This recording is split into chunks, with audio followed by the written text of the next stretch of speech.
This House is now in Standing Finance Committee. Mr. Chairman, Head 91, Ministry of Youth, Sports and Community Empowerment, in the sum of $62,364,283.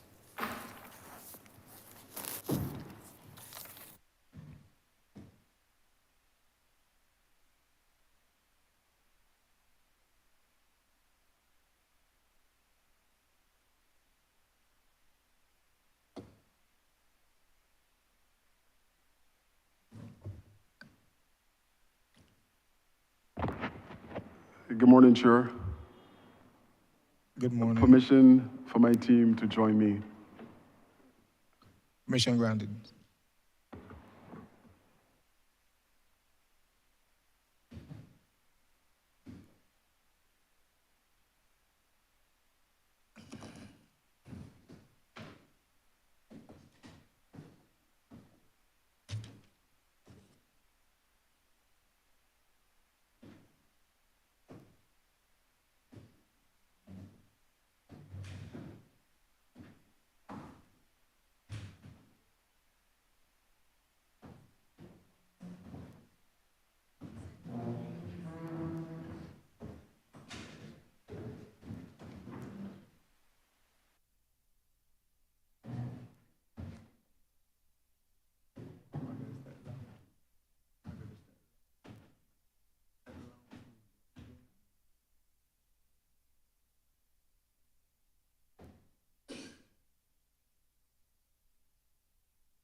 Honourable Minister, let me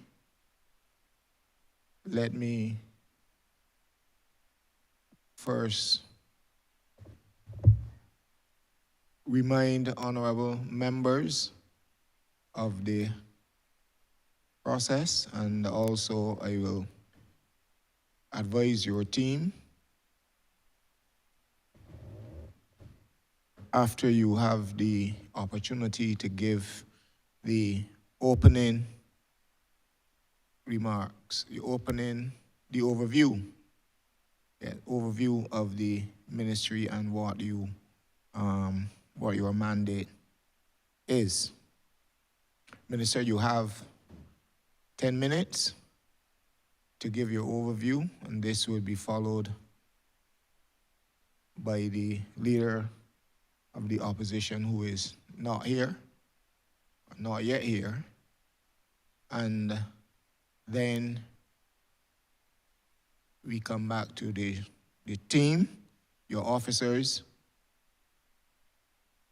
Before you answer any question that may be, well, not necessarily posed to you, but be posed to you through the minister, you would give your name and the job you hold within the ministry. That's for the very first time. Thereafter, so if you're speaking for the first time in the Parliament today, you will give your name and the job briefly, and then thereafter you would just proceed to speak. I will come back to honourable members once the questions, we get to the question session immediately after you or the leader of the opposition, so that we are absolutely clear. I will remind you of what the procedure is for honourable members in the House. Honourable Minister, you can proceed with your overview. Thank you, Chair. Before I get into my remarks, I want to wish all of the females in the House and on Island a happy International Women's Day. Mr. Speaker, Mr. Chair, sorry. I'm happy to be here this morning because I have a story to tell.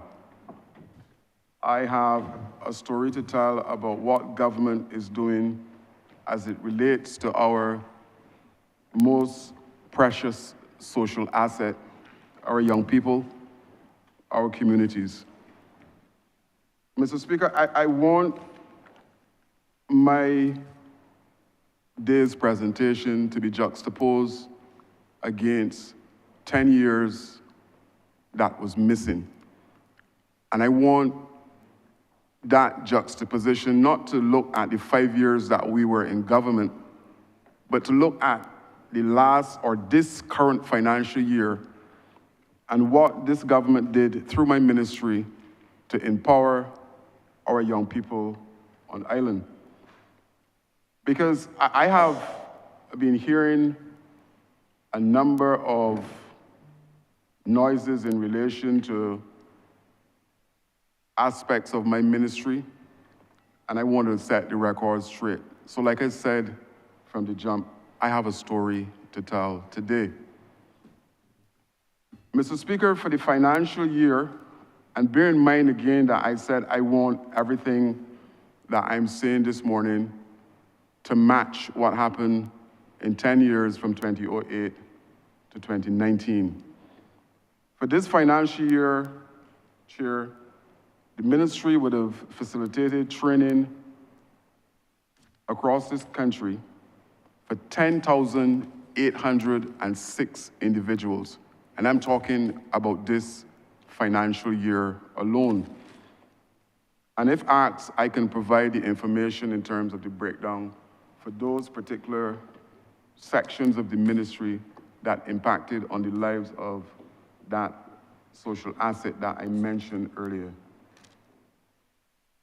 Chair, I am fully aware, and I will start here because I know that old adage about the elephant in the room.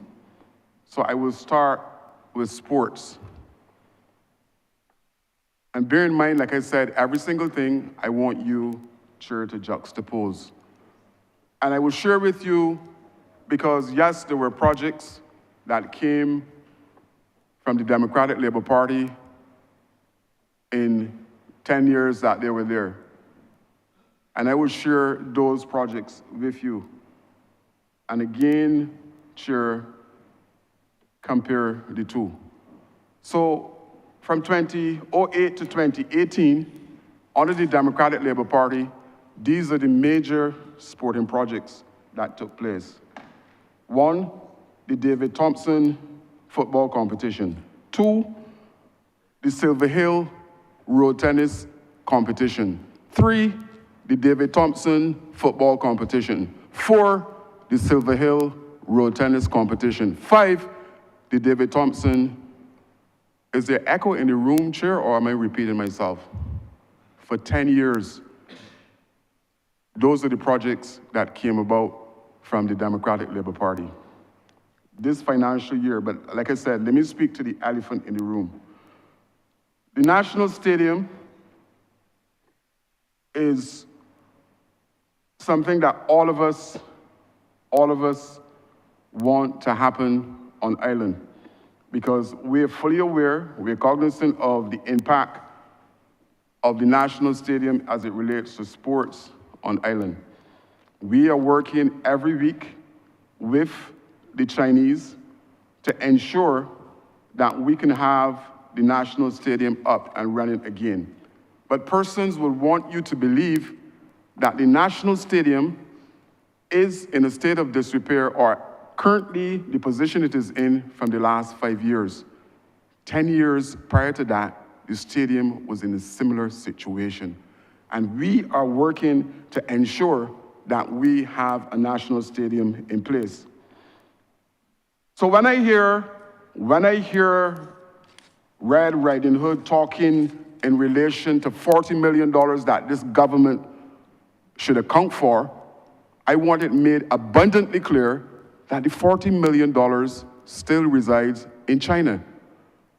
No $40 million was paid to any treasury here in Barbados to construct or reconstruct the National Stadium. So I want it made abundantly clear. Chair, we are ensuring that we have the best product at the National Stadium. We have planning permission was granted. However, it is a situation where we are looking to ensure that the National Stadium is built out in the fullest way. Currently, the designs that came from the Chinese side, and they're working with us, like I mentioned, is asking for 10,000 seats. We have made some adjustments because of the seating, and the seating is now reduced to 8,000. But one of the things we're looking for is to have a complete situation at the stadium. So we are looking on the northern side, I believe, if my orientation is correct, to have a stand that mirror what is currently existing now. Because this is not only going to provide additional seating, but it allows an opportunity for us to have, in basic language, a wind barrier to help with the timing of those athletes. We were offered a 200 track. We are saying we want 400 because we're trying to keep with the international standards in relation to if you put in that type of money into a track. So when persons believe that it is a case that government is stalling the process in terms of rolling out or having the stadium constructed, that is not the case. But like I said, I have a story to tell. So we are now looking at having the Chinese side price different areas that would be required to facilitate the second phase, let me call it the second phase of the National Stadium. As long as we have the pricing from the Chinese side in relation to that, then we should be ready to demolish the existing stands that we have and start the process of providing that stadium for our people. Now, last month, Chair, and like I said, I'm giving chapter and verse of what is happening within the ministry. Last month, Ronnie Wayward went to St. John, and I insulted the people of St. John. Now, if I come to this honorable house and I said to you, there is no roundabout in the yard of Parliament, I'm telling lies. But not only did Mr. Wayward come to St. John and lie, but in the churchyard.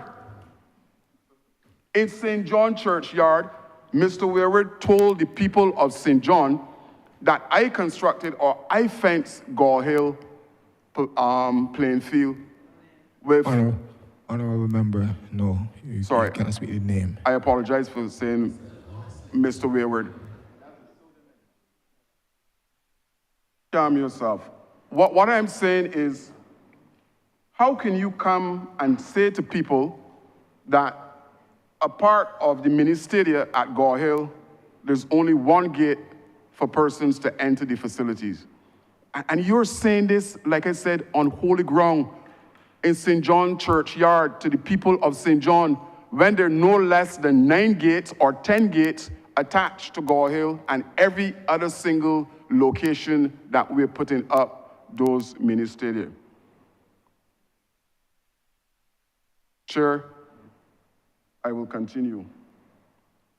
He also referred, and I hope that during this session that it will come out, he also referred to the fact that nothing is being done for at-risk or unattached individuals, youngsters in this country. Chair, nothing can be farther from the truth, but I will get back there. I will get back there.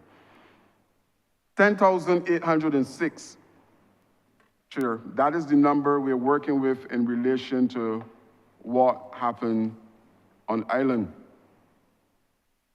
Mr. Chair, let me speak a little bit about some of the programs that happened this financial year at the Ministry of Youth. We started a program called Moving On in conjunction with the Ministry of Education that seek to provide for those youngsters who did the 11 plus exam, an opportunity to engage or to have some preparation work for when they transition in to secondary school. So money management, anger management, conflict resolutions, these were the type of things that were embedded in that particular program. Chair, we did the mentorship program where we saw 48 mentors matching with mentees to help those youngsters, if only to have a sounding board, someone to talk to in relation to their struggles.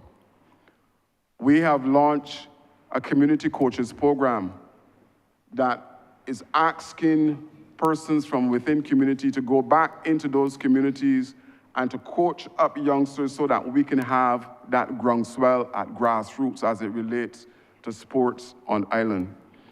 We have trained in excess of 20 groundsmen so that we can have a situation where those playing fields that we are tasked with preparing for cricket and other disciplines are fit for purpose. Chair, we have started or re-engaged the block committee. And I will speak at some point in time at length on that because the chairman, Marcus Stevens, is not here. And this is a program when they talk about nothing being in place for those unattached youth. This is a program that is bearing fruits in terms of reaching out to all of the blocks across this country to provide a second chance, to provide training. Chair, let me couch this right. We have visited the prison at Dodds. I almost was going to say, but that is another group that should be in Dodds. We took a program to Dodds to reintegrate those individuals who we figure needed, again, a second chance when they exited the prison system. And we have provided a program in conjunction with the Barbados Community College to deal with that for those inmates at prison. It was oversubscribed. We have started a youth MC program through the PR section at the ministry to provide an opportunity not only because this is the year of the youth, but to provide an opportunity for those youngsters who have that capacity. And you would have seen it in our programs where some youngsters took charge of emceeing a number of our shows that we perform during the period. We have a pathway program that is providing youngsters an opportunity to acquire soft skills for the world of work. Chair, we have expanded several of our programs as it relates to training. The Youth Entrepreneurship Scheme, we're now looking to move that outside of the confines of this country. We're looking to make, travel within the region. And again, we're working in partnership with the University of the West Indies through the continuing school to ensure that that particular program is in place. Chair, I have a story to tell today about the Ministry of Youth, Sports, and Community Empowerment. So when you hear these atmospheric noises coming from the goodly gentleman that I mentioned, they told me not to call his name Mr. Wayward, and I will not call his name, Chair. But what I'm saying to you is that these are the programs, or some of the programs that are impacting the lives of that asset that I mentioned. And we will continue to do that. Every morning I go to work to do that, to make sure that we have a different path for the youngsters in this country, to provide opportunities that were non-existent for 10 years. And I'm saying again, and I'm asking those who are watching and asking you, Chair, to juxtapose, put my ministry in a juxtaposition with 10 years of youth work. I need to calm myself because I have a story to tell today. Thank you, Chair.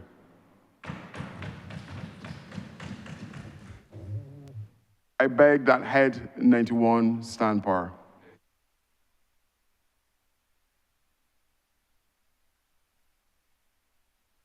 Thank you, Honourable Minister. just let me remind honorable members of the House of the process today, as we've had for the number of heads we would have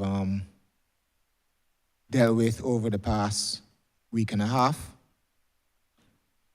You are entitled to ask 3 questions of the minister. You have 3 minutes in which to do so. You are also allowed follow-up questions, but they must be connected. And if at any point in time I do not detect the connection to the follow-up questions, they shall be noted as a question. So I hope that is absolutely clear. You're entitled to 3 questions that you're allowed at.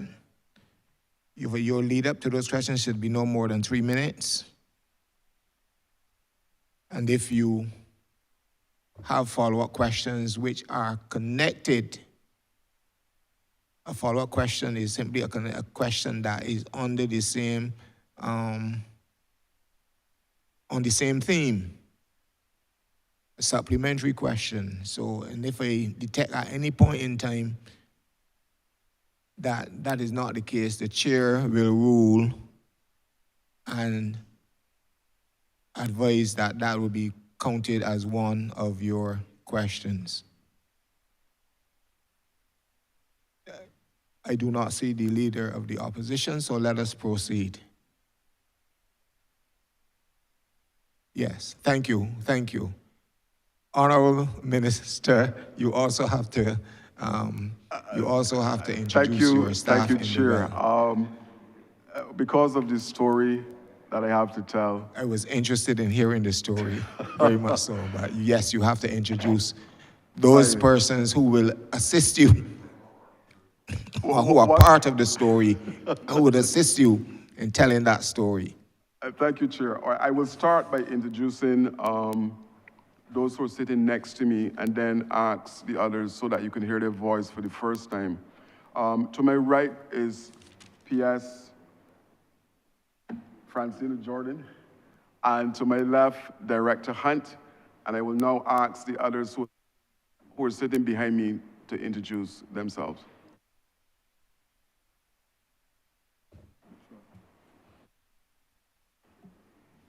A very pleasant good morning to everyone. My name is Yolande Skeet. I'm the Acting Chief Community Development Officer, Community Development Department. Good morning to all. My name is Andrea Titus, Principal Youth Development Officer.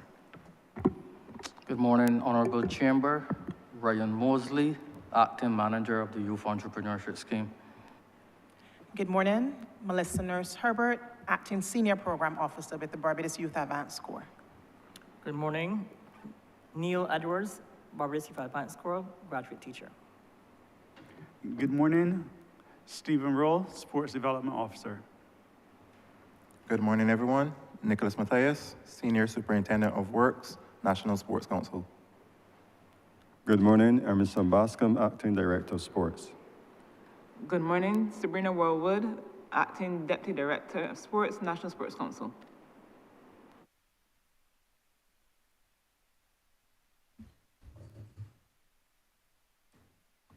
Honourable Member, thank you, Minister. Honourable Member for Christchurch West.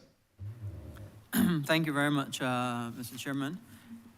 Minister, it is absolutely and abundantly clear that you share a passion for the role that you are in, and you've made tremendous strides within the ministry for the people and for the youth of Barbados. I have 3 simple questions. The first has to do with the progress of the dormitory at Paragon. I'm aware that the Youth Advanced Corps has, I believe, has a contractor to be able to build out a dorm at Pargan. And after we got the permission organized, I've been tracking it, but I didn't hear much on it. And I'd ask, what progress have you made, where you are with Honourable the member, progress, just pull the mic where you closer are to with the progress Thank of you. the dorm at Pargan. Thank you, Senior Minister. Yes, you're absolutely correct that we have made a whole set of progress in relation to the dorms at Pargan. It is an attempt for us to expand the program to have at least 1,000 trainees per year passing through the Barbados Youth Advanced Corps training program. As I speak to you, work would have started last week in terms of constructing those dorms. And the last report I got from Director Haynes is that sometime late June, early July, we should have a completed facility to house persons for the Barbados Youth Advanced Corps program. Thank you. And you said that is 1,000 then per cohort? Sorry, 1,000 over the year. We're looking at 250 persons per cohort. And that is, so you're going to finish it in a few months, or is that of the following year? Sorry? You're going to finish it in this year? Yes, we're going to finish it in this calendar year. We have gone out to, we're using a different type of building construction, one that is a lot faster than the block and mortar. So we're expecting, like I said, by June, July, that we should be ready to take in that first 250 persons in that cohort. Okay. My second question has to do with the progress of the lighting program of the fields across Barbados. I know that was a very ambitious program, and if possible, I could join that with the bleachers as well. So what has been your progress with the lighting program for the fields across Barbados and the bleacher program? Thank you for the question, Senior Minister. We are making tremendous progress in terms of the lighting program, but I will ask Mr. Nicholas Matthias and the team from the Sports Council to respond to you directly in relation to where we are with the lighting program. Good morning again. We have completed up to this point 28 of the 37 fields earmarked in the lighting Officer, project. before you proceed, you have to give you've given your name, but you also have to give your title, the job. Good morning, apologies. Nicholas Matthias, Senior Superintendent of Works, National Sports Council. So to date, we finished 28 of those fields earmarked out of the 37. The last one that we are currently working on is the one at Garrison, which is on the actual center field of the Savannah. Of those that we have not finished, we are going to finish those as resources would allow. Part of the mini stadium project, which is the one for the bleachers, we would have completed 2 fields that were originally part of the lighting project, which is St. Catherine and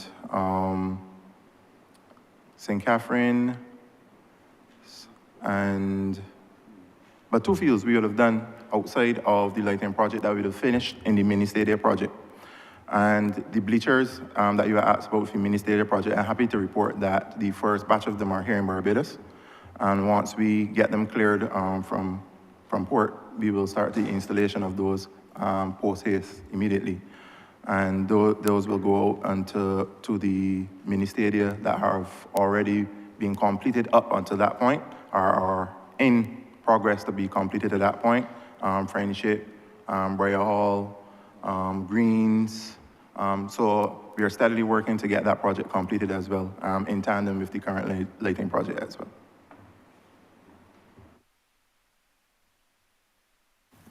Thank you. And my third and final question has to do with pavilions / resource centers. One in the constituency of Christchurch West and one not in the constituency of Christchurch West. And this is my first constituency type question, come to think of it.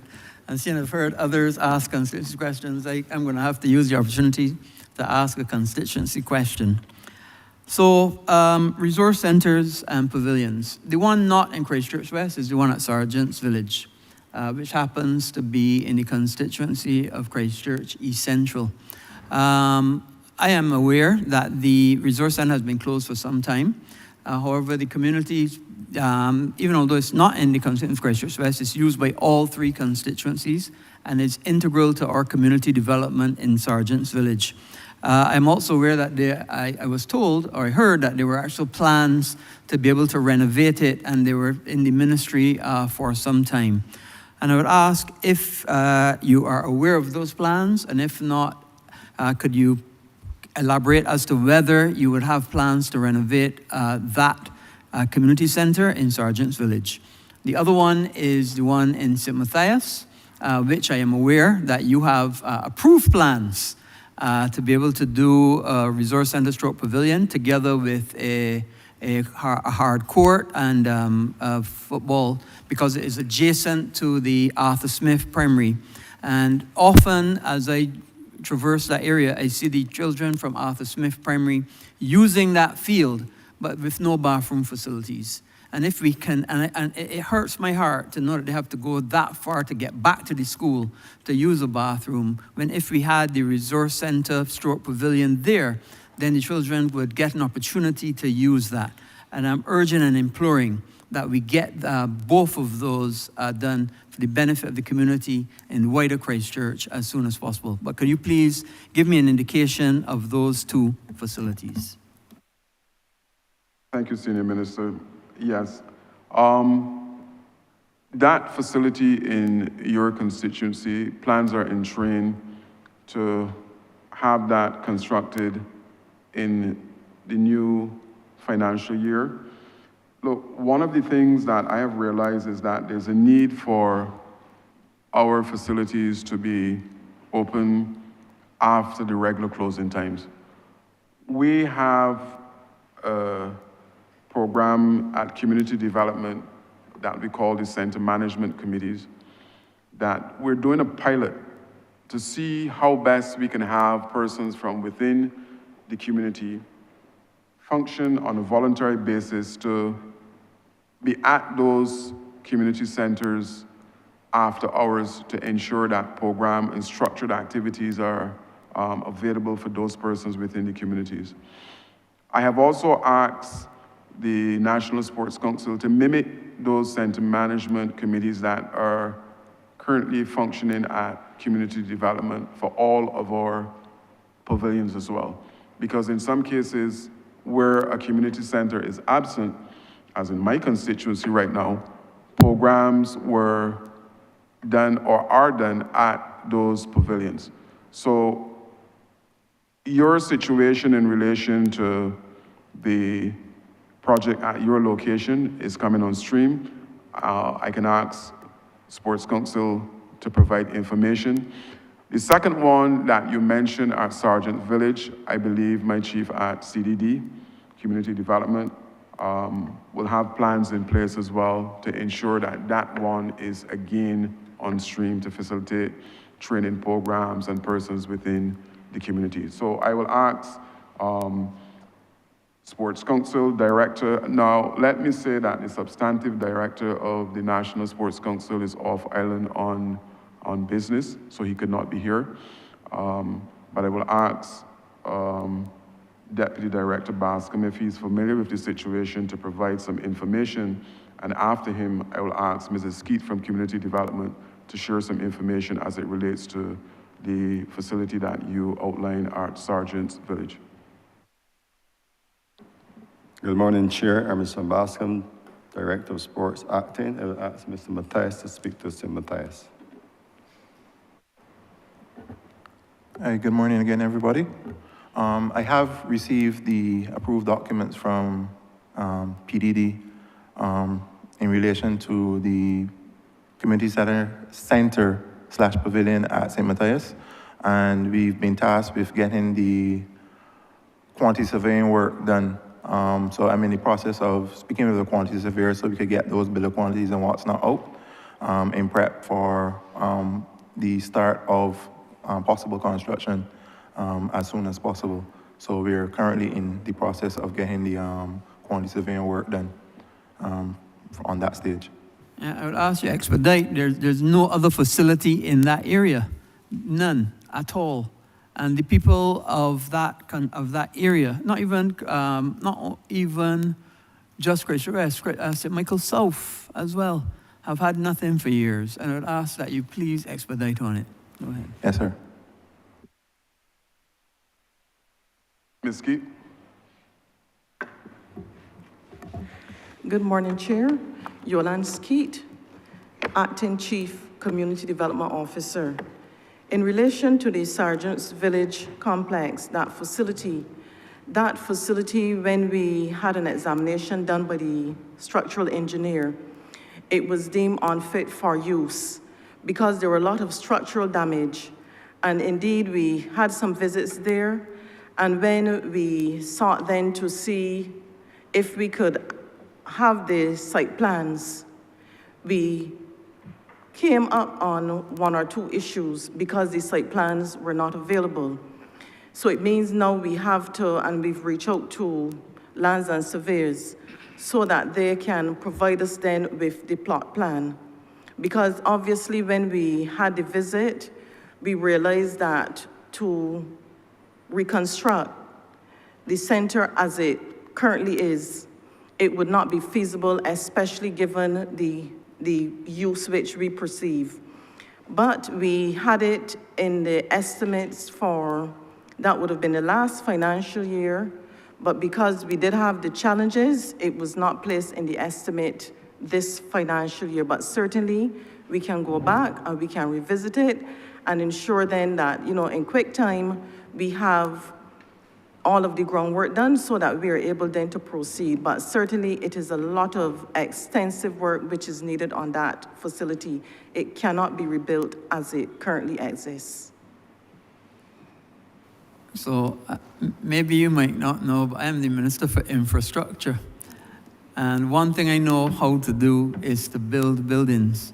And what you have there is a small facility on a rock outcropping. And what you need to do is to decide that you're going to take down the rock outcropping and then build a facility. And it's not a big facility. It's not a big facility. And I was of the impression that there actual plans were there.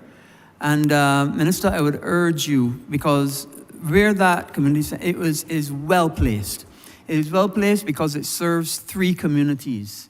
It serves the community of the Regency Park area. It serves the two sides of Sergeant's Village, three constituencies, and it also serves the wider area of Fords Road. And a lot of people have benefited over the years. There was even a church in there at one point in time. A lot of people have benefited over the years from having that facility. I am sorry that it is not in, and maybe we could get a move in, and I will speak to the Minister of Finance, because that facility is integral to that community. Even although the internal part of the building is not used, the community meets there every other Sunday, whether it's football or cricket, having well, they use parts of the bathroom, but obviously they can't use the internal part. And that tells you how important the facility is. Because even although it is a condemned place, we are still having football and cricket, especially there on a Sunday. So I would urge you to look to see if you could implore the Minister of Finance, and I will as well, to get that as a move-in back into the estimates, because it is critical for three communities in the Christchurch area. Thank you, Senior Minister. I'll be guided. Mr. Chairman, I would yield back to you. Thank you. Thank you, Honourable Member for Christchurch West. The Leader of the Opposition has joined us after the opening, then the overview of the Honourable Minister, we are aware that immediately after he's allowed 10 minutes to give his comments, remarks, I'm now going to ask the Leader of the Opposition to so do. I'm obliged to you, Mr. Chairman of Committees. Good morning to you. Good morning to all parliamentary colleagues. Good morning to all public servants who are with us. And I'm grateful for the extension of your courtesy in allowing me to do my presentation, only with the explanation that my duties here competed against professional duties elsewhere. And I'm happy that you allow me to do both this morning, sir. So thank you very much. When I arrived, I could have guessed that I would have heard exchanges as to mini stadia.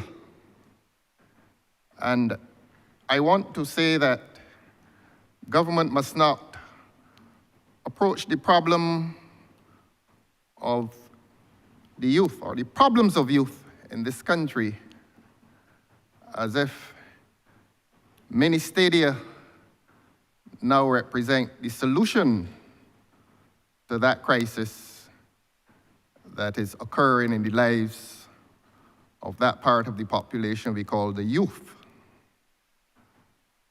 Let me begin by bringing a message from the Democratic Labour Party. It's a message of condolence to the Barbados Police Service and to the family of Station Sergeant Stephen Griffith, who passed unexpectedly and tragically.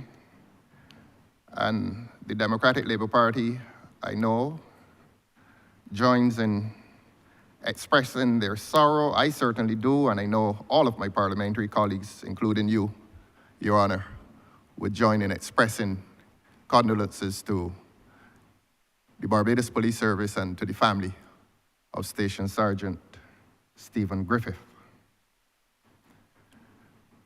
We come to today's debate on youth at a time of a different kind of death. The death of ambition, the death of aspiration among young people in this country. Your Honor, you are not unaware that we have, in Barbados, become aware of the unprecedented number of suicides among young people, and it is a social phenomenon, I beg your pardon, it's a social phenomenon that must not escape the attention of this country, and it must not escape the attention of the leaders of this country, and it certainly must not escape the attention of this ministry. Together with the tragic high incidence of suicide among young people is the tragic high incidence of emigration from Barbados. We are educating our young people. We are training our young people, our aspirational young people, up to the stage of tertiary education. Some of them going to jobs. Some of them, unfortunately, do not find jobs. And many of them now believe that their only hope exists in the verdant fields of Canada, particularly the whole of North America, England, and Europe, and even in some of the other countries of the Caribbean.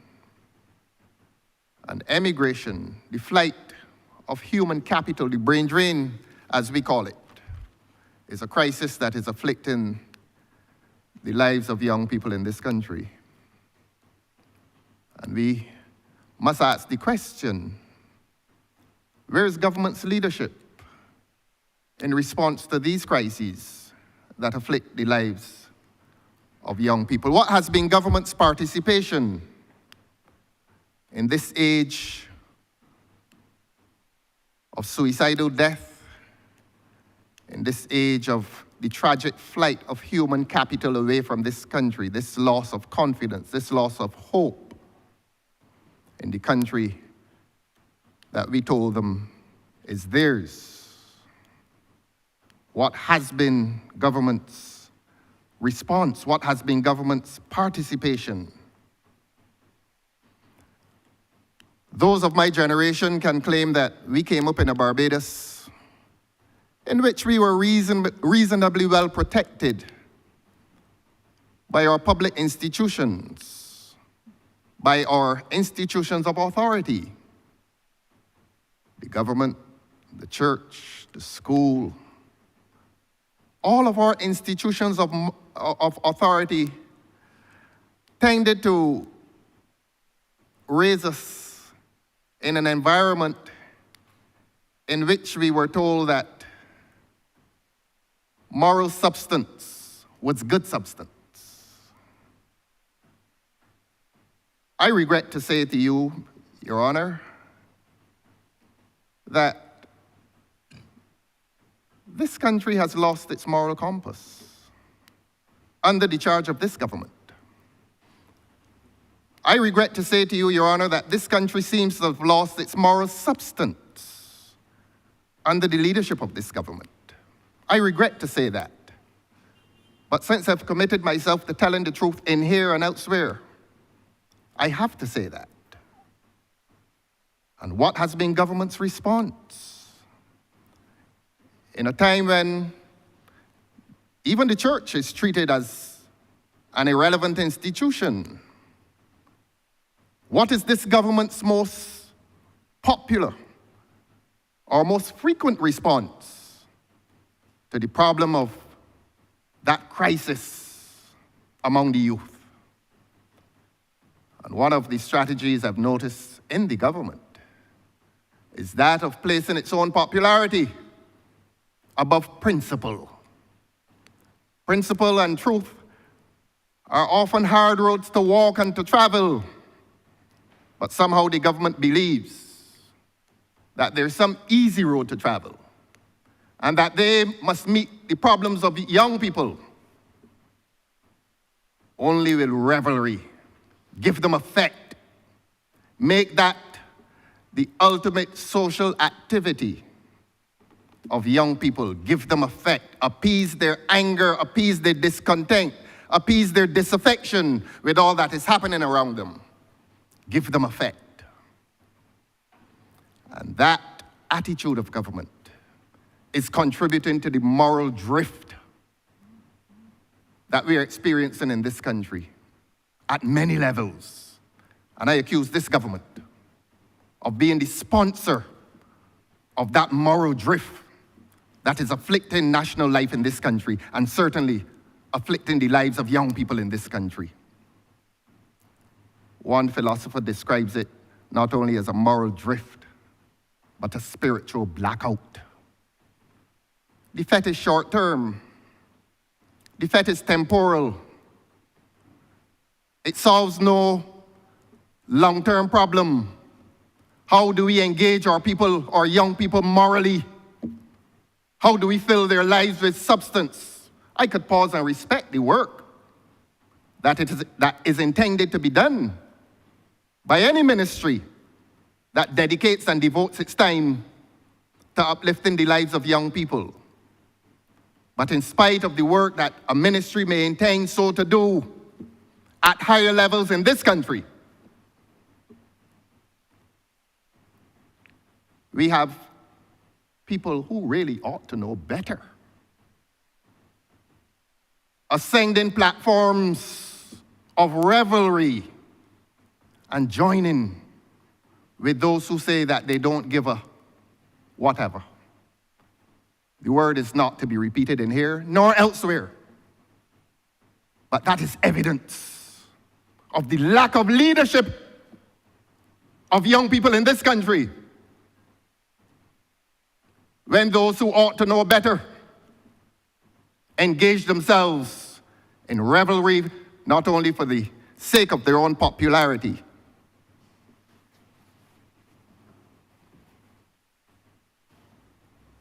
but as a means of accompanying the descent, the moral descent, the spiritual blackout that now visits the lives of young people in this country. And the anatomy of power is that might is always right. That whatever a government does, a government believes that because it has power, that it is justified. Power does not justify wrongdoing. Power does not justify moral decadence. Power does not justify spiritual blackout that is afflicting the lives of young people of this country. We need a moral compass.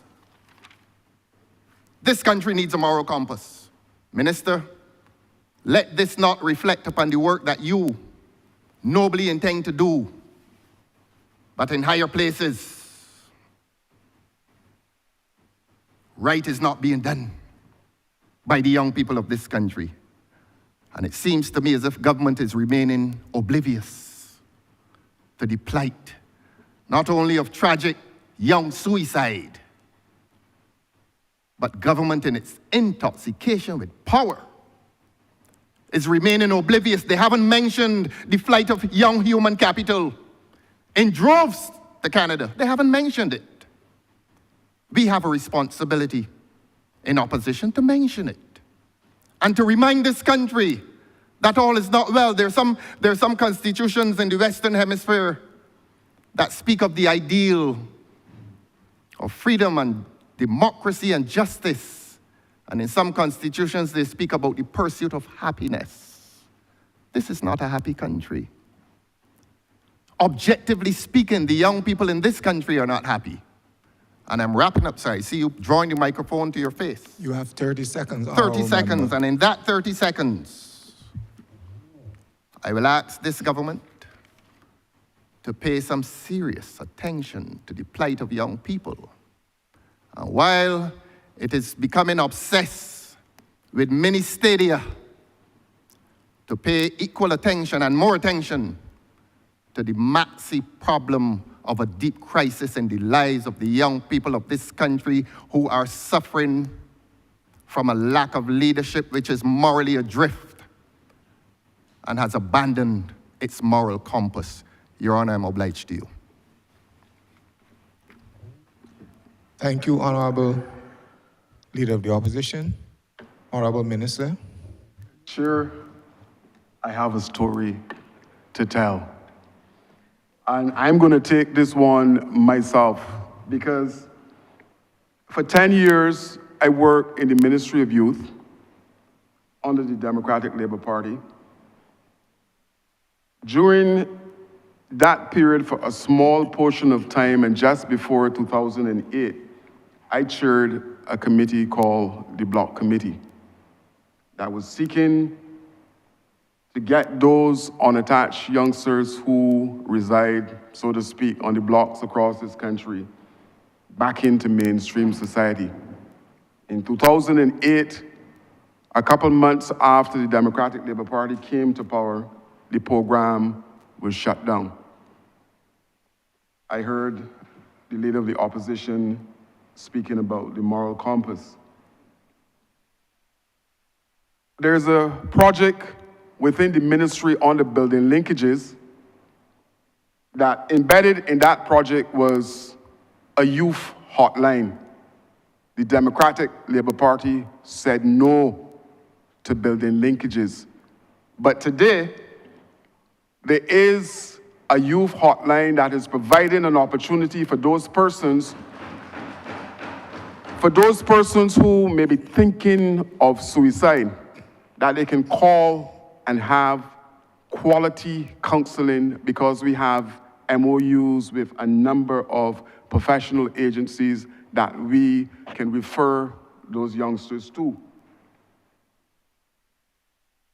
The Honourable member mentioned the mini stadia. Go to St. Michael's School and ask them without the mini stadia today if they would have made thousands of dollars at Glow Sports that will allow them to help their athletes travel as a result only of the fact that the mini stadium at Bear Hall was at a level of completion that they can close all of the gates and take dollars at one particular point. So when the honorable member mentioned that this government is not doing what is right for our young people, I have a story to tell. We have a mentorship program, like I said, that is providing not only a sounding board, but an opportunity for persons within this country to look at some of the mentees that they're dealing with and change their lives. 95% or 99% of our programs infused in those programs are life skills. So we're not only providing vocational training, but there's a team at the ministry that will provide life skills to those individuals who are sourcing training from us, unstructured youth. And let me say to the honorable member, because you were there when my daughter, one of my daughters, was called to the bar, but she's now working in Tortola. Not because she can't get work in Barbados, but because she felt, Dad, I need this exposure, so I'm going abroad. So it does not necessarily mean or equate to people being frustrated on island, so hence they're looking for work overseas. My second daughter, who is a doctor, is now looking to go to England to practice, not because she cannot find work in Barbados, because she's working. But the skill sets would allow her to travel, so hence she's traveling to expand her capacity. And let me get back to the fact about this is the best time for any young people in Barbados to be living in Barbados because of the opportunities that are being provided by government, not only through my ministry, but several other ministries. I mentioned Project Oasis, but I will speak now to Project Dawn, a new initiative that is allowing our youngsters who are on the blocks to have a meaningful role to play on this island. And we have registered to date in excess of 17 businesses from the blocks directly in Barbados. At the National Sports Council, we have a situation where we are now asked to assist the Ministry of Education in keeping their playing fields at the schools clean. And we have contracted some of those youngsters who have registered business to go back and to assist with cleaning those schools across the island. About 400 or so individuals from the blocks are going to 3 institutions, SJPI, BCC, and Vocational Training Board. And note that these youngsters from off of the blocks are going to these institutions not because they have the requisite qualification like the mainstream youngsters with 4 or 5 to enter, but because of this project called Project Dawn.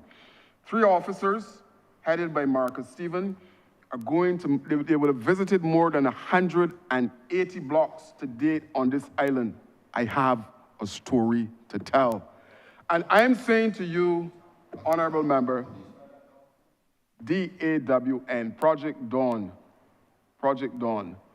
And in short time, we're compiling some information that hopefully you will see about testimonies coming from these youngsters on the blocks in terms of how this particular initiative would have changed their lives. I'm talking about persons who exited the prison system.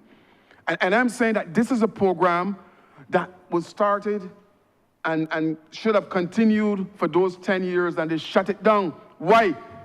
Why would you shut down a program that is looking to reintegrate youngsters who reside outside of mainstream society? Is it a lack of vision, Honorable Member? Tell me what it is. And we have seen, yesterday I saw about 20 young ladies coming into the building at Sky Mall. They're doing a hair braiding program under Project Dawn. What are we doing in the ministry? We are ensuring that all of those vocational training programs, all of the vocational training programs, whether they are by projects from the youth officers are now certified. So it is a case where, despite what you're saying, it is not true, Honorable Member. It is definitely not true. The ministry is ensuring that we capture every single one. There's a school leaving traces survey that speaks to those individuals who are exiting the school system in fifth form or sixth form to ascertain what it is you want to get involved in, what it is you want to do. How can government facilitate what it is that you're doing? I have asked every single department that provides training to move to satellite locations across this country to ensure that the net of training that we have is expanded.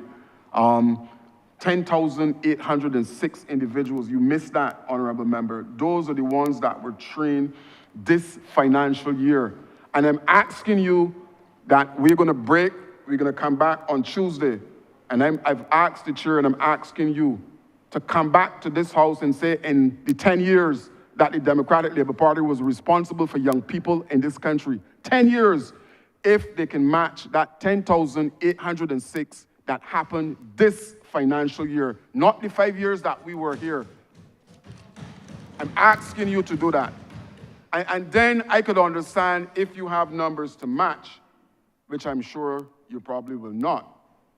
So when you look at what this government is doing, mini-stadia is a small fraction of what we're doing to engage.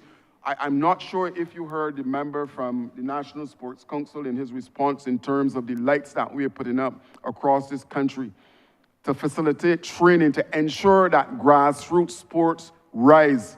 And I would have mentioned the 6 projects from your Democratic Labour Party over 10 years, because I was in the ministry. The David Thompson, Silver Hill. Those 6 projects were happening on island for our young people.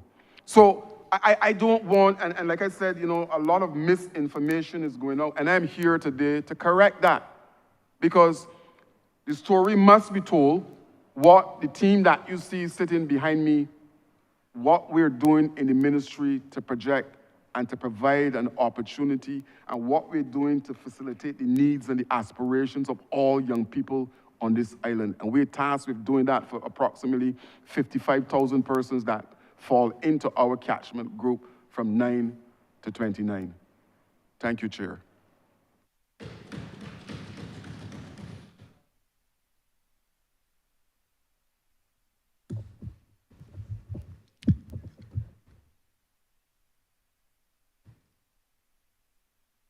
Thank you, Honourable Minister. Honourable Member for St. Michael South.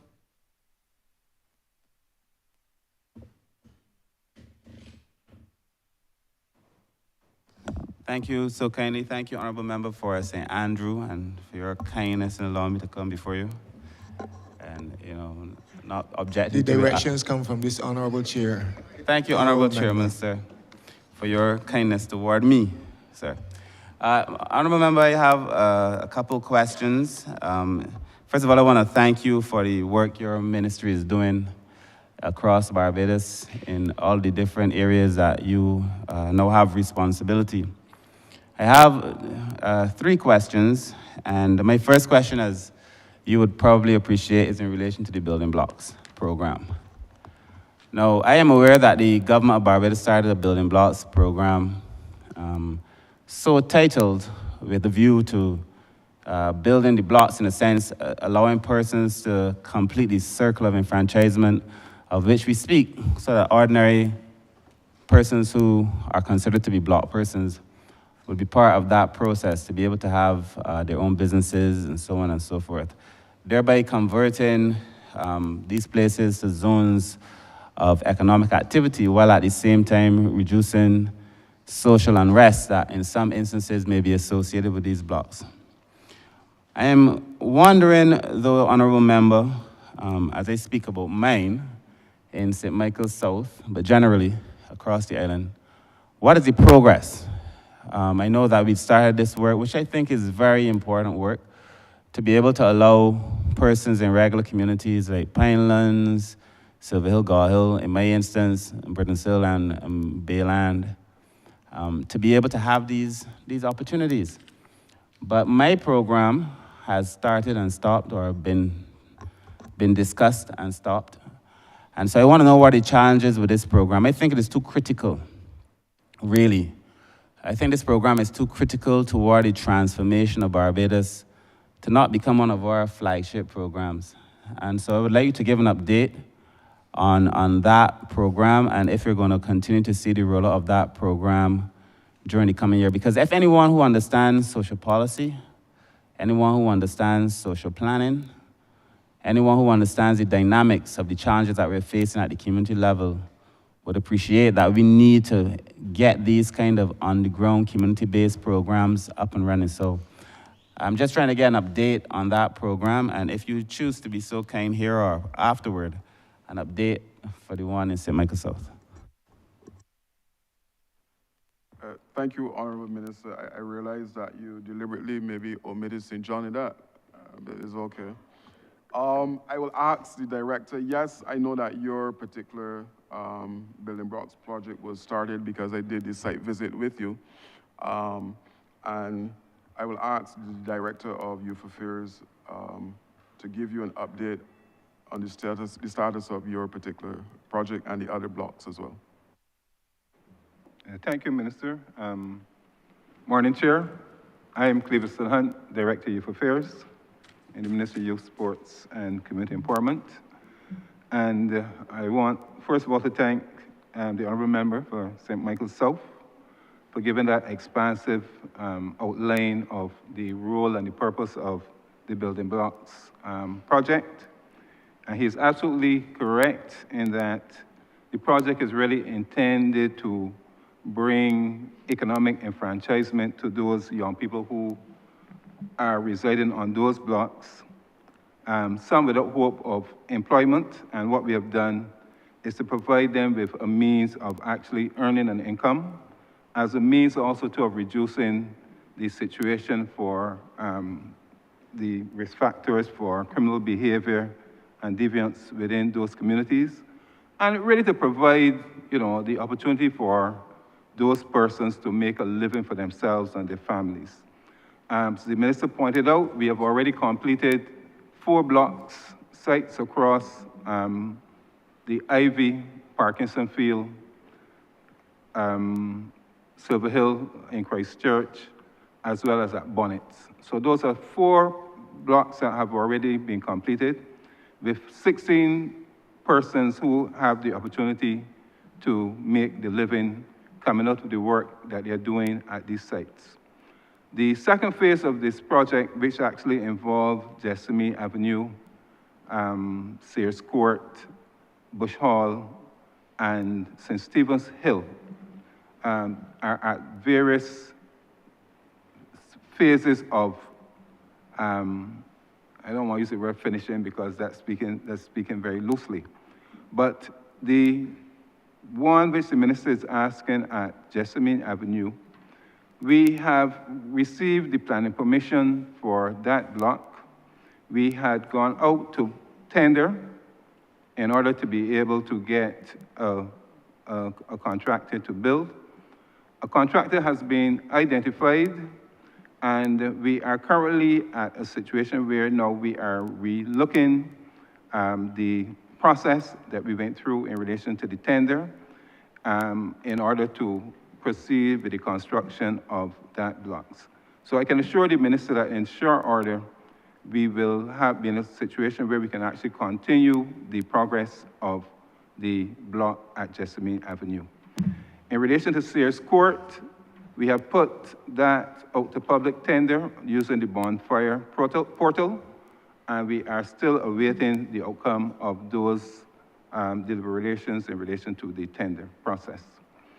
At the one in Bush Hall, we encountered a challenge where the site that was identified, there was a cave that was located on that site, which I think everyone is aware that the tree that was there would have collapsed the cave.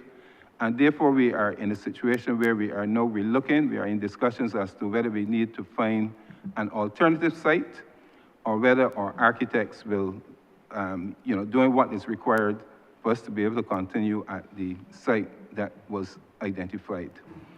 At St. Stephen's Hill, we are still awaiting planning permission in relation to that, and therefore we cannot proceed. At least I can say that one of the challenges that we have had in actually rolling out the phase 2 had to do with the receiving planning permissions, as well as the cost of the blocks, having received the tender documents and having actually been out to get the quotations from the quantity surveyors. It is felt that the costs of these blocks are high, and therefore what we have been doing is to try to find cheaper alternatives in order to reduce the cost of delivering the blocks to the constituencies as well as to the persons that have been identified. Honourable Minister, I hope that answers your questions, but I will say to you, as I said, that we are still involved in the process of getting your blocks sorted out, and in very short order, I think we should be continuing. Thank you. Thank you, sir. I spoke to the benefit of the program, but I think the minister needs to perhaps speak about the benefits of this particular program. I do think it is a very useful program. The hurt that I'm experiencing is not because it's not being built in my community, but it's because when it's not built, it denies young people opportunity that I think that all Barbadian young persons deserve. So perhaps, Minister, if you care to share a bit about the building blocks, what it was intended to do, and so on, that would also be useful. That was my follow-up question, sir. Thank you, Minister. Look, I agree with you entirely that this particular project, one that I inherited from one of my predecessors at the ministry, is one that, again, similar to several of the programs at the ministry, is about changing lives, is about providing an opportunity for persons to become self-employed.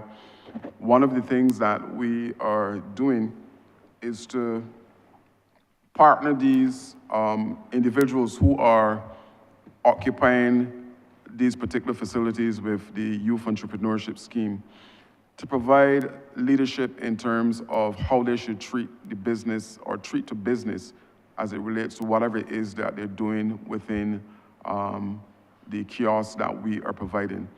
So the fact that government can provide an opportunity where these structures are put in place based on what came from the individuals from in the locales is a clear example of what we're trying to do in terms of having an opportunity for persons to step to a different level. At the end of the day, we're hoping that maybe they can grow to the extent where they become employers. It is one of the projects, and you mentioned one of the signature projects inside of the ministry that is looking to change lives here on island. And Director would have mentioned the fact that one of the reasons why we would have had to pause at some point in time is because of the cost that was attached to the construction of these particular kiosks. And we're looking at different solutions. Maybe the container solution is one that we're looking at that can reduce the cost. We are partnering with other ministries to reduce the cost as it relates to the infrastructural work at these locations. So I agree with you that this is one of those projects that can impact at a social level. Part of my ministry is community empowerment, and it is also doing that because it is bringing commerce in some cases to communities where no commerce exists before that. So yes, I see the value, the absolute value in what we're doing in terms of the building blocks project.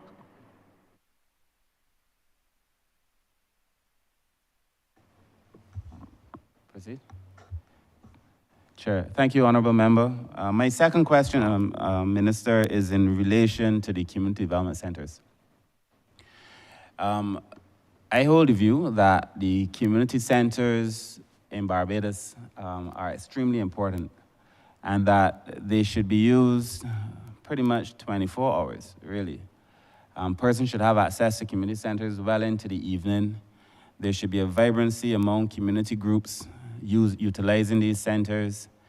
There are a number of persons who are asking to use spaces in evenings to do different things.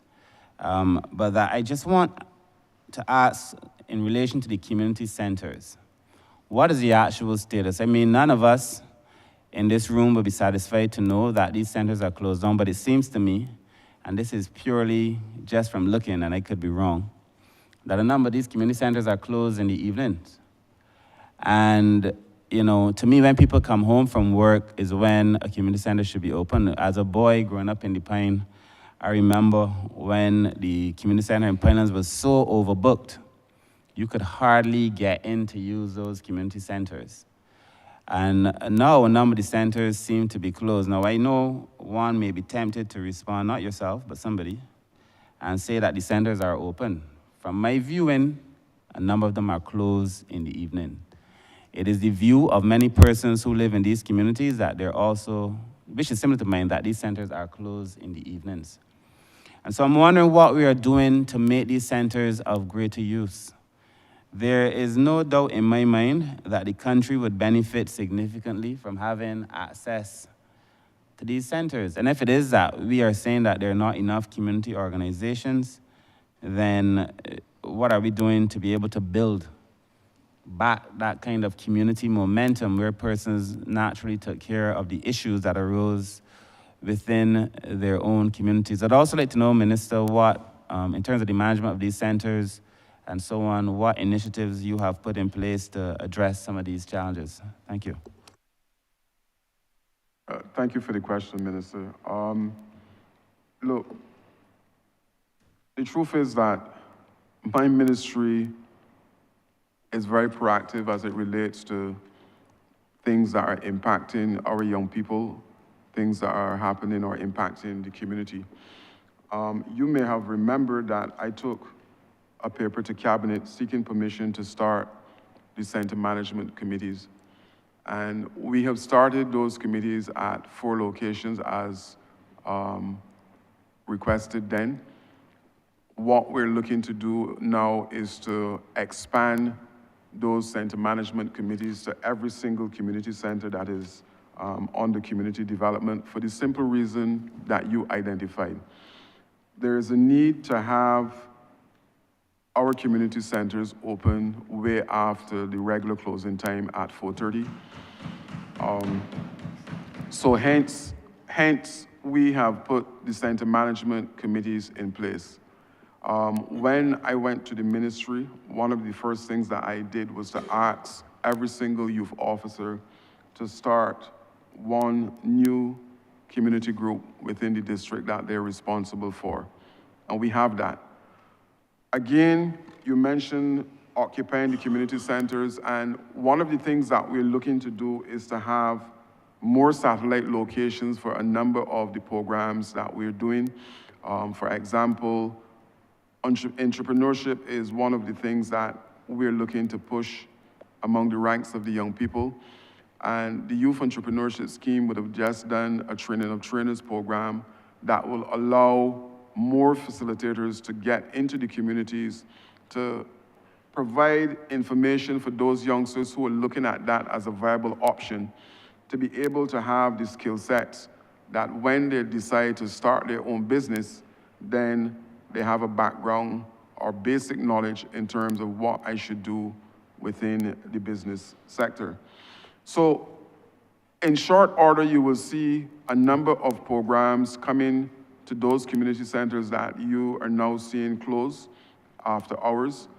We're expanding our cultural program, our community cultural program, where we will return to having dance and drama and several other activities at community level, because we need to engage our young people. And we're cognizant of the fact that we need to provide structured activities in a structured environment to impact those youngsters at community level.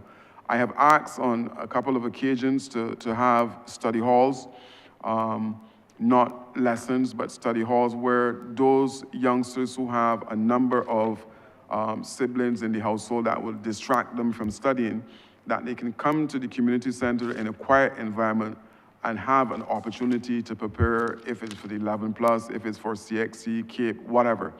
So I am agreeing with you that those community centers that are closed, we have to reopen them after hours, and plans are in train from my ministry to ensure that we can do that and that we can expand the number of training opportunities for our young people at community level.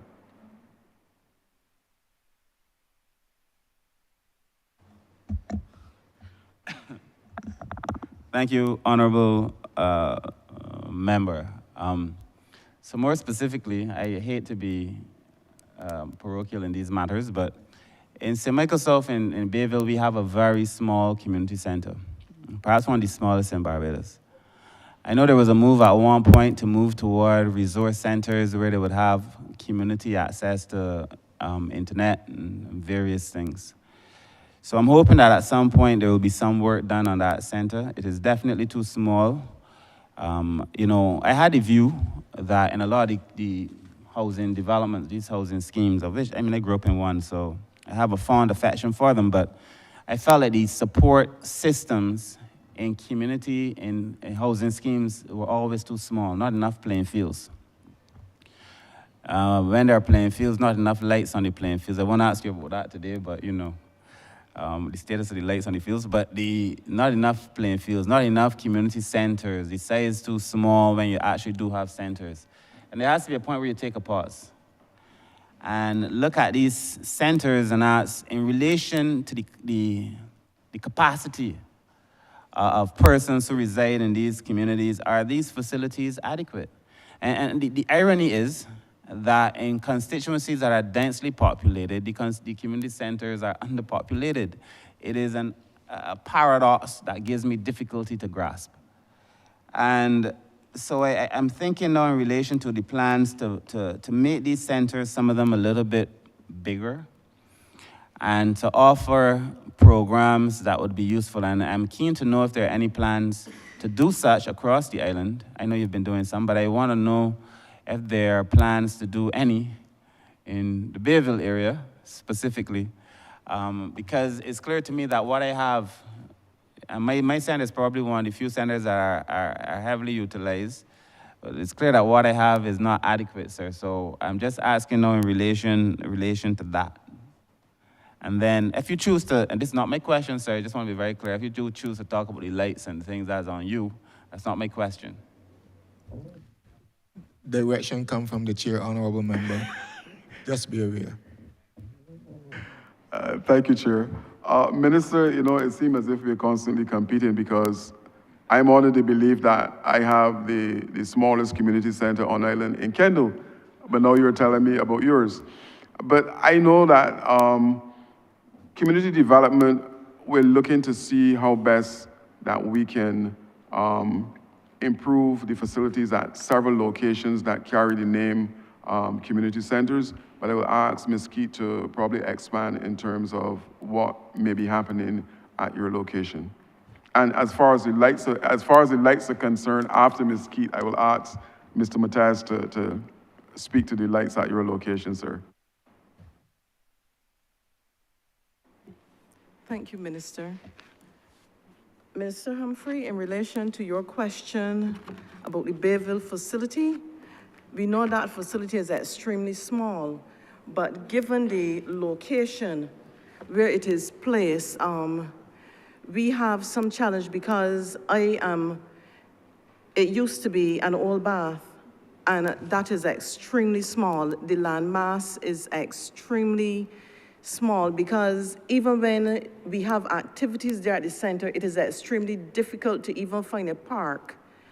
And we were grappling with how can we expand this facility, and we are still grappling with that. But what we've done, and you realize that the center would need some repairs, and what we've done, we've already secured the scope of works, and we are going to ensure that that facility, small as it may be, but it is, you know, treated to a level of maintenance where the patrons, then they can go in and have activities.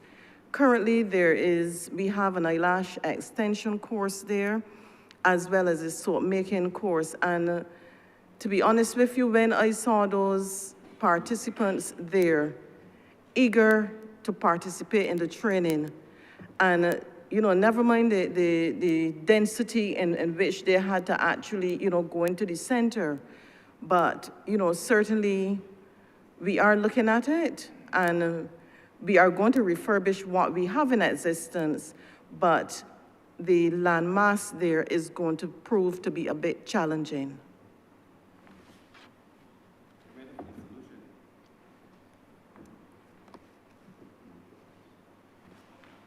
Nicholas, can you speak to the lights in the area for Minister?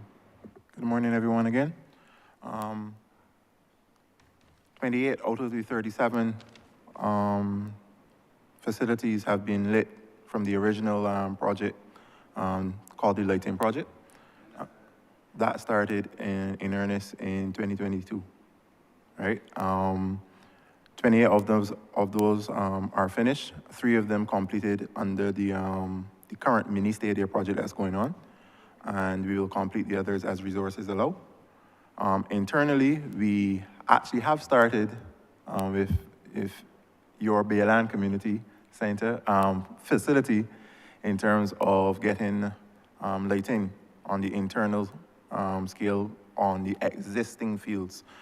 We are currently prepping Bleming, both A and B, and a few of the other fields that we have around the island to try to get those back in line for football, BFA, and BCA cricket that is coming up soon. We have recently finished Haynesville, persons known as Melbourne, and we are continuing to progress with those as resources allow.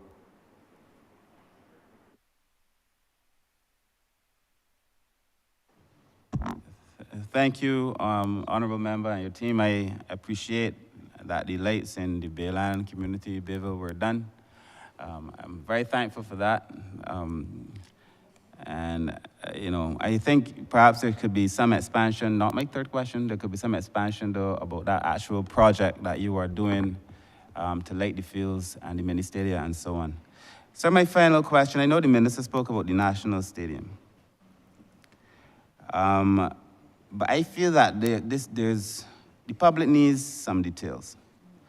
We would have seen a video circulating about the government misuse of a $40 million grant with a person who clearly doesn't understand how grants work, and asking where the money is gone and so on. I feel that we have, as a decent parliament, and surrounded by public servants with tremendous knowledge for whom I have the greatest respect, that we have to share the data and the information and the facts, as it speaks to where we are on the national, at the National Stadium. At the same time, sir, I have my senior games. This is a plug for myself. On May 5th to 20th, the finals will be the 18th, 19th, and 20th at the Usain Bolt complex. And I know that they just put on a brand new track there too. Yeah, we were gonna break some records this year. A brand new track has been placed there. I think y'all might have had something to do with that as well. But to talk about, maybe you can talk about that too, but to talk about the stadium and perhaps at the same time the mini stadia, but that could be a separate question. No, it's an expansive question, because Barbadians need to know about the state of the National Stadium, what our plans are, what this facility could look like, and in relation to the development of sports overall. And while I have been a true ardent football fan, I've been at the stadium from the time I was in my teens watching when Division I football, when Pinelands was in, when Notre Dame was in.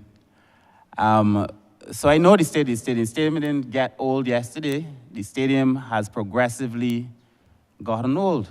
It is alarming to me that the sins of past governments have now all been heaped on the floor of this government, and to suggest that this government has not done anything about a stadium that has been in need of help and love and repair for a significant period of time. And I want to know what our plans are, because it's now fallen on us to make wrong things right. And don't get me wrong, we have to fix it. But I just want to know, sir, what are the plans in detail for the stadium, and perhaps if you wish to tell us a bit about the National Stadium and even what you did at Usain Bolt. Minister, I'm not sure if you missed my initial mouthings, but I spoke to the stadium from the very beginning of this piece. I'm not sure if you were here. I heard it. I just don't think you gave us the detail that the country needs. And so I want us to have a detailed conversation on the stadium, and to use the opportunity, if you don't want to talk about the stadium, to talk in more detail surely about the mini stadia across Barbados, which areas are likely to get them, where the bleachers are, how many have received the lights, that kind of detail, because I think the public deserves that level of information. Fine, not a problem. I would have mentioned, like I said before at the top, but I will ask Mr. Rowe, I'll ask Mr. Rowe to provide more information in terms of the details in relation to the stadium. But you are correct that the misinformation that was put out by individuals who, I don't know what they're seeking, but the $40 million that was mentioned, the Chinese are the ones who will be tasked with providing the contractors to demolish and construct the new stadium. The initial phase one of the stadium is seeking to do, or was seeking to put 10,000 seats on the existing footprint. That was now reduced to 8,000. One of the things, as I mentioned earlier, that the government is seeking to do is to have a phase two of the National Stadium where we can come and mirror what is happening on the existing footprint to the eastern side or the northern side of the stadium. Now, there's several small details I mentioned at the jump as well that we have planning approval for the National Stadium. That is in place. What we're looking to do now is to get all of the costing for the pieces of, not equipment, the piping and this type of infrastructural work, that when phase one is completed, we do not have to go back and do any kind of excavation to put in pipes, that all of these things will be in place, ready for the phase two section of the stadium. But I'll ask Mr. Rowe to come in and share some information in relation to what is currently happening with the stadium. Thank you, Minister. Okay, so with respect to where we are with the stadium, Minister explained that we were initially looking at a capacity of 10,000 seats in the western stand, but to ensure that those seats were properly spaced, that capacity was reduced to just over 8,000. Now, we continued the discussions with the Chinese design team, and they are in the process of increasing that number beyond the 8,000 to resort to 10,000 in the western. Officer, you're going very well, but I hate to interrupt you, so that we will know who is speaking to us and from which. Okay. Sorry, position. Mr. Chair. Stephen Rowe, Sports Development Officer in the ministry. So we're looking at moving the capacity of the western stand back to 10,000. Minister would have mentioned that that is a part of phase one. Phase one will entail having the western stand put in place, as well as the track and the field. Now, for phase two, we're looking at having a similar stand on the eastern side, as well as a 400-meter warm-up track on the site of the current lumber company. At the original proposal for phase one, the Chinese team was looking at having a 200-meter warm-up track, which we considered to be inadequate. And so the decision to move towards a 400-meter warm-up track. As Minister explained, during phase one, we've already decided that we're going to have a phase two on the eastern side. There is going to be that need for connectivity between the two stands. And so, being seized of that information, we recognize that there will be a need to have trenches installed to facilitate the necessary pipes and conduits that run between the two stalls, that run between the two stands, that will prevent having to disrupt the finished work once it is laid for phase one. So we're in the process of having those conversations with the Chinese team.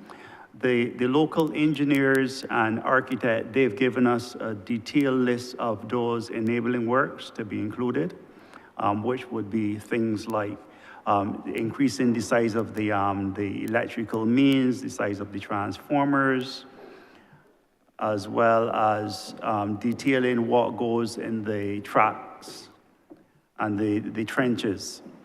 Now, as far as connectivity is concerned, we're looking at having connectivity for the fire alarm system, the surveillance, access controls and security systems, the public address systems, because we would want to make sure that what the persons in the western stands are hearing, the persons in the eastern stands are hearing at the same time. Telecommunications, IT, computer networks, the audio-visual systems, as well as the building management systems. So all of those are things that we're trying to have, we're trying to make provisions for in phase one, so as to avoid the disruption of those finished services once we've completed phase one. As far as the 400-meter warm-up track is concerned, in order for the stadium to become accredited by the IAAF, there is going to be that need for a warm-up track. So notwithstanding the warm-up track that we're looking at, the 400-meter warm-up track will be part of phase two. That is going to be done concurrent to the works in phase one, because we want to ensure that once phase one has been completed, that we will have the track, the warm-up track, and we can have the facility accredited. I hope that sheds some light on the level of detail that the member has been requesting, Chair. Thank you, Mr. Rowe. In relation to your questions, Minister, about the ministerial project, I will ask Director Bascom to shed some light on that particular initiative.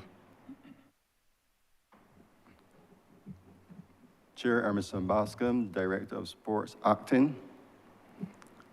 The whole concept of the ministerial project was to provide an avenue where our young people can be involved in meaningful activities after outside gets dark. The object is to prevent them from being involved in unwholesome activities such as crime. Currently, there are 13 facilities being constructed, excuse me. 5 of them, namely Briar Hall, Gall Hill, Greens, Friendship, are at the stage where we are just awaiting the installation of the bleachers. All the others are at various stages of completion. The project was stalled somewhat, Mr. Chair, in 2022 based on the amount of rain that we had in Barbados.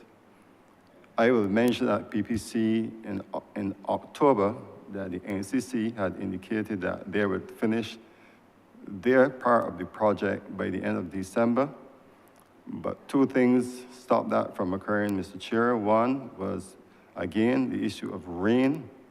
And the second thing was the usual stoppage of work by C.O. Williams in December. However, the work is still ongoing. Like I said, there are various stages. The bleachers, some of the bleachers are here. The NCC was able to get most of the soil that they needed to continue the work, and that's the position that we are at right now, Chair. I will give you, for the knowledge of the public, the names of the places where the stadium is being constructed, and there are Friendship, St. Michael, Gore Hill, St. John, St. Catherine, St. Philip, Briar Hall, Christ Church, Green, St. George, Parish Land, Christ Church, Bridgefield, St. Thomas, Heights Village, St. James, Mahika, St. Peter, St. Elizabeth in St. Joseph, Conrad in St. Andrew, and Chaka Hall, St. Lucie.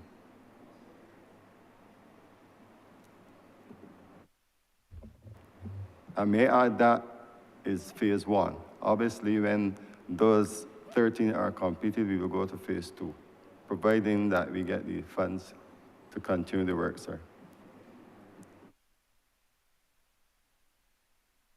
Thank you, Minister. I hope that the hearing of Chaka Hall last doesn't mean that it will be last, but I will get my turn when next we come back to Parliament, because I have questions too. Honourable Leader of Government Business. Thank you, Mr. Chairman. I beg to move that you do now report progress to His Honour the Speaker and beg leave to sit again. The question is that I do now report progress to His Honour the Speaker and beg for leave to sit again. All honourable members in favour, say aye. Honourable members against, we say no. Methinks the ayes have it.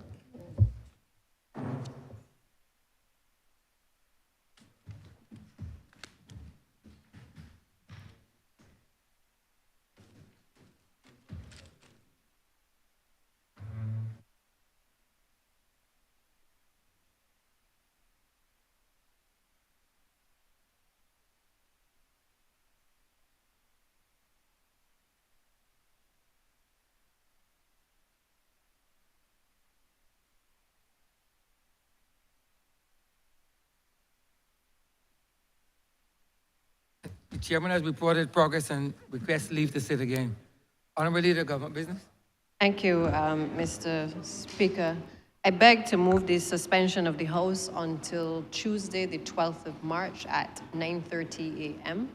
Honourable Speaker, I would want to indicate to those who are listening, and certainly to the members of the Honourable Members team, we have to attend the funeral, the official funeral of former Commissioner of the Barbados Police Service, Mr. Grantley Watson. And honourable members, therefore, this afternoon will be attending that funeral. So we're therefore breaking the estimates and we'll come back to resume on Tuesday at 9:30 a.m. The question is that this Honourable Chamber be suspended until Tuesday, the 12th day of March, 2024 at 9:30 a.m. All those honourable members in favour, please say aye. Those against, please say no. We think the ayes have it. This Honourable Chamber stands suspended until Tuesday, the 12th day of March, 2024 at 9:30 a.m.